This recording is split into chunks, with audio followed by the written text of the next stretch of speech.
الحمد لله الذي أنزل على عبده الكتاب ولم يجعل له عوجا قيما لينذر بأسا شديدا من لدنه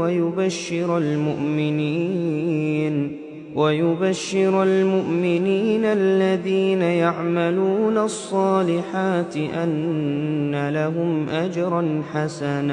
الحمد لله الذي أنزل على عبده الكتاب ولم يجعل له عوجا قيما لينذر بأسا شديدا من لدنه